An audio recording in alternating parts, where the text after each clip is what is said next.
आज का जो मैटर है, आज का जो मुद्दा है, आज की जो बातचीत है वो बातचीत है अध्यापक। मेरा मयूर इसलिए कहूँगा क्योंकि वो पहला स्टूडेंट है कीलिंग में मेरा ज्योग्राफी का बच्चा कुछ भी ना लिखे, सिर्फ ओम लिख ले, अपना नंबर डाल दे और उसको पास कर दे। तो ये लाइव एग्जांपल है दोस्तों। अध्यापक के ऊपर ना टारगेट करना थोड़ा कम कीजिए। कम क्या कीजिए, मत कीजिए। गुड मॉर्निंग फ्रेंड्स, मैं हूँ आपका होस्ट और दोस्त राहुल नेगी। चल पड़ा हूँ मॉर्निंग वॉक पे। हमेशा की रूटीन है, ये हम कभी नहीं छोड़ते। और बात तो वही है, हेल्थ इज़ वेल्थ। चलो, इस मैटर पे तो हम अक्सर बोलते रहते हैं। आज का जो मैटर है ना, ये थोड़ा सा हटके है।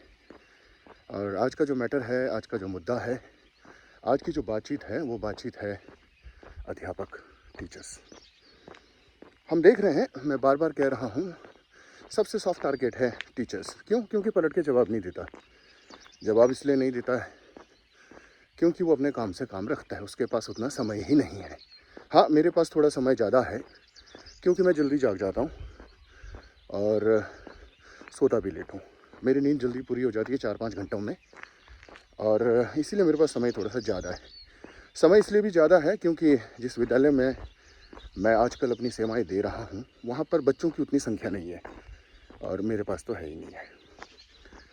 10वीं कक्षा में 2 बच्चे जो हैं वो फेल हो गए, और वही बच्चे मुझे मिले थे। आजकल मैं स्पेशल एजुकेटर के रूप में ही काम कर रहा हूँ। वैसे तो अक्सर ही करता हूँ, जब मेन सब्जेक्ट्स पढ़ाने होते हैं ज्योग्राफी के तब भी। और आजकल तो खैर ज्योग्राफी मेरे पास पढ़ाने के लिए +1 में तो है नहीं। अभी अभी +2 का रिज़ल्ट निकला। एक बच्चा मेरा मयूर इसलिए कहूँगा क्योंकि वो पहला स्टूडेंट है कीलिंग में मेरा ज्योग्राफी का। उसके बारे में एक छोटी सी पोस्ट भी डाली है। पढ़ने लिखने में दिक्कत तो खैर अक्सर सभी बच्चों को है। थोड़ा स्लो था वो, थोड़ा नहीं बहुत स्लो था, तो उसके ऊपर काम किया हमने। बात बन गई। लिखना नहीं आ रहा था उसको, बोलता तो खैर था ही नहीं, वो कम बोलता था। वजह होगी, दबा हुआ था, कुचला हुआ था, क्लास में अपने आप को फिट नहीं कर पा रहा था। तो एक अच्छा इन्वायरमेंट दिया हमने, पेड़ के नीचे बैठकर डिटेल में बात की, एक दूसरे को समझा, ईमानदारी से अपनी उसकी क्षमताओं का आभास कराया। बात बन गई। +2 का रिज़ल्ट आया तो ज्योग्राफी में तो खैर बहुत ही अच्छे मार्क्स हैं उसके, 87 है, लेकिन 2 सब्जेक्टों में वो फेल हो गया था। इंग्लिश में जो बोर्ड की भारी गलती थी, और दूसरा था हिस्ट्री। मार्जिन पे था, मतलब बिल्कुल 2 नंबर की ज़रूरत थी उसको वहाँ पे।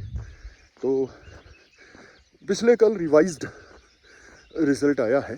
रिवाइज्ड इसलिए कहेंगे क्योंकि भारी गलती की बोर्ड ने। ये गलती होनी नहीं चाहिए थी।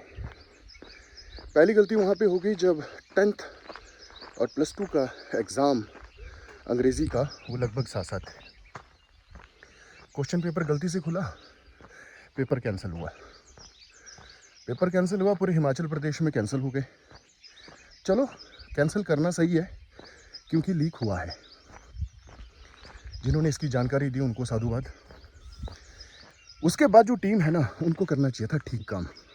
उन्होंने क्या किया, मैं ये चीज़ क्यों बता रहा हूँ, क्योंकि समाज में ऐसे ऐसे बंदे बैठे हैं हमारे पास जिनको बात का बिल्कुल पता भी नहीं है, और लिखे जा रहे हैं, और ऐसा लिख रहे हैं कि चुभ रहे हैं। वो सभी को, समाज को गलत नेगेटिव वाले रास्ते में डाल रहे हैं। चलो, उन्होंने क्या लिखा हो तो आप लोग सब जानते हैं। एग्जैक्टली हुआ क्या है वो मैं आपको बताता हूँ। तो हुआ ये कि MCQ जो है उसके आंसर जो है की, जिसको हम कहते हैं आंसर की, वो कंप्यूटर पे ऑलरेडी फीड होते हैं, दे दिए जाते हैं किसी संस्था को जो रिज़ल्ट बनाएगा। वैसे तो ये थोड़ा सा पैटर्न गलत है, इस पे फिर कभी बात करेंगे, लेकिन हुआ क्या हम उसके बारे में बात कर लेते हैं। तो जनाब, पेपर जो पहले सेट था अंग्रेज़ी का, 3 जो उसकी सीरीज़ होती है ABC, उसकी आंसर की ऑलरेडी फीड थी कंप्यूटर में, और एग्ज़ाम हो गया चेंज, नया क्वेश्चन पेपर आया। तो वो जो चीज़ है ना, कंप्यूटर पे चेंज नहीं किया, MCQ के जो अब नई की डालनी थी वो नहीं डाली गई। तो हुआ क्या, 16 नंबर है MCQ के, वो 16 नंबर पुराने वाले पैटर्न से ही, पुराने वाले क्वेश्चन से ही दे दिए गए। जब ओवरऑल देखा गया कि अंग्रेजी का रिजल्ट इतना पुअर नहीं हो सकता है, माना आर्ट्स के बच्चों के लिए थोड़ा मुश्किल होगा, सबके लिए नहीं होता है।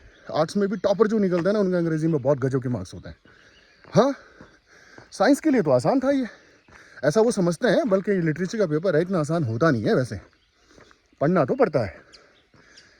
तो ओवरऑल जो मार्क्स हम देख रहे हैं as compare to other subject, भाई किसी का पीसीएम बहुत अच्छा चल रहा है, लेकिन अंग्रेज़ी में मार्क्स कम है। तो फिर इसके ऊपर ना अलग अलग संस्थाओं ने, टीचर्स ने, बच्चों ने अपनी बात रखी कि नहीं, मेरी क्षमता से बहुत कम नंबर आए हैं।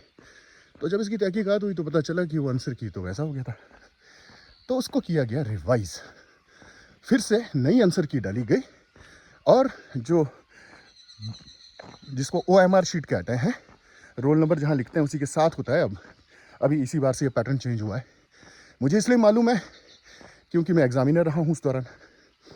तो वो जाके उसका अवलोकन जो है ना अलग होता है, पेपर की मार्किंग अलग होती है। कई लिख रहे हैं भाई उन अध्यापकों को भाई क्या पता है जो गलत मार्क करते हैं। ओ भाइयों, पहले सुन तो लो, कहानी मयूर से शुरू हुई थी, ख़त्म उसी पे करूँगा, पहले बता देता हूँ आपको। तो ये कंप्यूटर करता है चेक OMR शीट को, ठीक है ना जी, और जो बाकी पेपर होते हैं उसको अध्यापक चेक करते हैं। और कोई भी अध्यापक कभी नहीं चाहता कि किसी बच्चे को फेल किया जाए। कई बच्चों ने सिर्फ ओम लिखा होता है, अपना नंबर लिखा होता है कि मैं पास कर दो जना मुझे, नहीं तो मेरे घर वाले मुझे घर से निकाल देंगे, कि मेरे को तो दरिया देखना पड़ेगा, कि मैं तो घर छोड़ के चला जाऊंगा।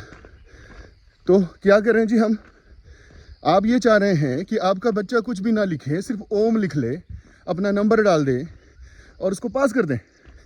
कर देते हैं, धीमा जहर है, आप ही तो प्रमोट कर रहे हैं ना नकल को। हमने तो कब की बंद कर दी है ज़माने से, हम तो सक्षम बना रहे बच्चों को, आप ही तो प्रमोट कर रहे हैं। समाज ही तो बोल रहा है कि बच्चों को पास करो, नकल दो। तो नकल देने वाला बच्चा कहाँ जाएगा फिर, कल भीड़ में कहाँ खड़ा होगा? अप्रोच कितनी लगाओगे, कहाँ कहाँ लगाओगे? जिस दिन उस बच्चे का सही इम्तिहान होगा जिस विभाग में, तो कोई ना कोई गलत कार्य करता हुआ पकड़ा जाएगा।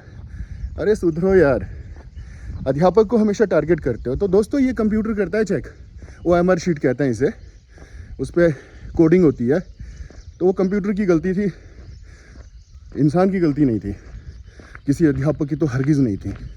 तो इस तरह से ना बिना सोचे समझे बोलने से पहले थोड़ा सा देख लीजिए। तो कहानी आते हैं मयूर पे। तो ये अंग्रेज़ी का जैसे ही रिवाइज्ड रिज़ल्ट आया तो मयूर पास हो गया। 2 साल से मेहनत की थी उस लड़के के ऊपर, वो काफ़ी मायूस था, बोल रहा था कि मेरा हिंदी का पेपर ना थोड़ा डाउन गया है, लेकिन बाकी सारे पेपर मेरे बिल्कुल सही गए।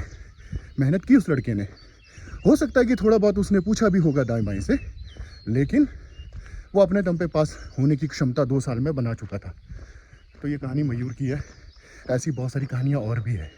और बड़े मज़े की बात है ना, कुछ एक हमारे भाई बंधु सोशल मीडिया पे लिखता है कि भाई 4 अध्यापक 1 बच्चा, वो भी पास नहीं हुआ। ओ भाई, कोई ऑथेंटिक न्यूज़ है क्या ये? स्कूल का नाम तो डाल दो यार। ऐसा होगा भी तो भी क्या कर सकते हैं? अरे टीचर का काम तो पढ़ाना है, कईयों को लिखना ही नहीं आता, उसको लिखा रहे हैं, सिखा रहे हैं। तो ये लाइव एग्जांपल है दोस्तों। अध्यापक के ऊपर ना टारगेट करना थोड़ा कम कीजिए, कम क्या कीजिए, मत कीजिए। सम्मान करो यार जो आपके बच्चों का फ्यूचर बना रहा है, जो समाज को नई दिशा दे रहा है। हो सकता है कि कुछ एक अध्यापक ऐसे होंगे जो सिर्फ अपना समय 9 से 3 लगाते होंगे विद्यालय में, लेकिन मैं फिर भी वादा करता हूँ कि कोई भी अध्यापक कभी किसी बच्चे का बुरा नहीं चाहता।